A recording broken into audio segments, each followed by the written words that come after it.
অভাব অনটনের সংসার, অনিশ্চয়তায় ভরা জীবন, সেই কঠিন সময় পেছনে ফেলে আজ সফল উদ্যোক্তা হিসাবে পরিচিতি পেয়েছেন বরগুনার পাথরঘাটার সোহেল। 2020 সালের দিকে অভাবের সংসারে মানুষের কাছ থেকে ধার করে 22,000 টাকা সংগ্রহ করেন সোহেল। সেই টাকা দিয়ে তিনি তার মায়ের জন্য একটি গরু কিনে দেন। এরপর গরুটি লালন পালন করে ধীরে ধীরে বাড়তে থাকে খামারের পরিধি।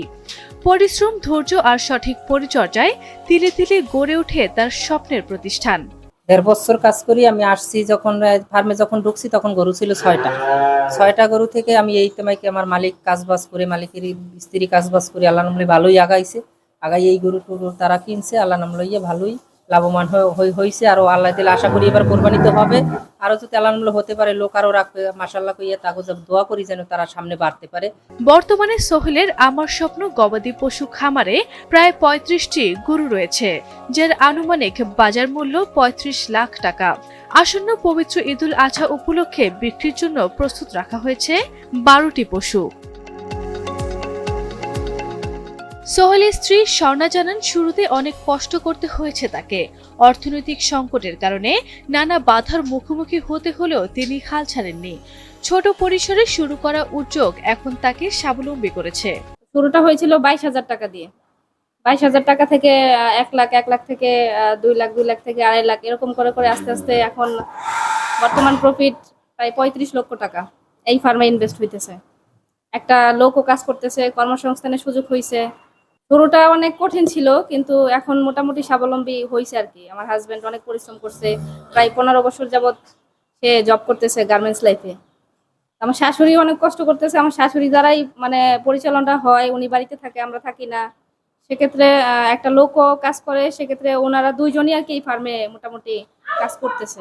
ভবিষ্যৎ পরিকল্পনা ইচ্ছা আছে ফার্মটাকে আরো বড় করার, 4-5 জন লোক কাজ করবে, কর্মসংস্থান হবে, বা আশেপাশের লোকজন দেখা গর্ববোধ করবে যে না আমরাও এই কাজটা আগানোর পথে যাই।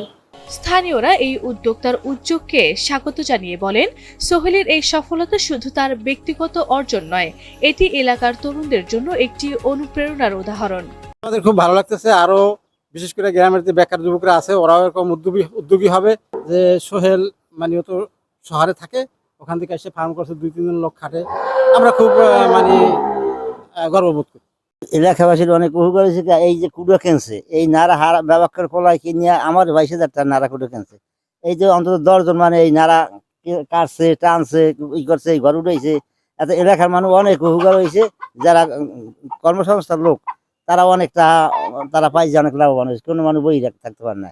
পাথরঘাটা উপজেলার প্রাণী সম্পদ কর্মকর্তা ডাক্তার অরিবিন্দু দাস বলেন, সোহেল বর্তমানে অনেকটাই সফল। আমাদের পক্ষ থেকে তাকে সবসময় পরামর্শ দেওয়া হচ্ছে। আসন্ন ঈদে আশা করি তিনি সঠিক মূল্যে তার গরু বিক্রি করতে পারবেন। আমার স্বপ্ন গবাদি পশুর খামারটির প্রোপাইটার জনাব মোহাম্মদ সোহেল। ভদ্রলোক একটি গার্মেন্টসে জব করেন। 2021 সালে খামারটি প্রতিষ্ঠিত হয়। এরপর খামারটিতে খুব কম সংখ্যক গরু দিয়ে এটা শুরু করা হয়। পরবর্তীতে আমাদের প্রাণী সম্পদ দপ্তরে এসে উনি এটা রেজিস্ট্রেশন করেন। রেজিস্ট্রেশন পরবর্তীতে আমাদের পরামর্শ মোতাবেক উনি গরু ক্রয় করেন, এবং প্রথম দিকে আমরা গরু ক্রয়ের পরপরই তা পরজীবী মুক্ত করার জন্য পরামর্শ প্রদান করি, এবং দুটি ভাইরাসজনিত মারাত্মক রোগ এলএসডি এবং এফএমডির এগেইনস্টে ভ্যাকসিন প্রদানের জন্য পরামর্শ প্রদান করি। পরামর্শের ফলে উনি ভ্যাকসিন প্রদান করেন এবং ওনার গরুগুলো এখন অবধি সুস্থ আছে। পাশাপাশি উনি পর্যাপ্ত পরিমাণে আমাদের পরামর্শ মোতাবেক কাঁচা ঘাসের চাষ করেছেন, জার্মান ঘাস এবং নেপিয়ার পাস্তুন।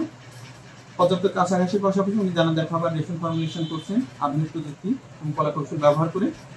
ওনার প্রায় 13টি গরু প্রস্তুত হয়ে আছে এই বছর কুরবানি ঈদে বাজারজাত করার জন্য। আশা করি খামারি যে উদ্দেশ্য নিয়ে এই গরুগুলো লালন পালন করছে, এটা বাজারে যদি সব ঠিক থাকে উনি ওনার কাঙ্ক্ষিত মূল্য এখান থেকে উনি অর্জন করতে পারবেন। 22,000 টাকার একটি গরু থেকে শুরু হওয়া স্বপ্ন আজ বদলে দিয়েছে তার পুরো জীবন। সোহেলের এই গল্প এখন শুধু সফলতা নয়, এটি নতুন প্রজন্মের জন্য সাহস আর অনুপ্রেরণার নাম।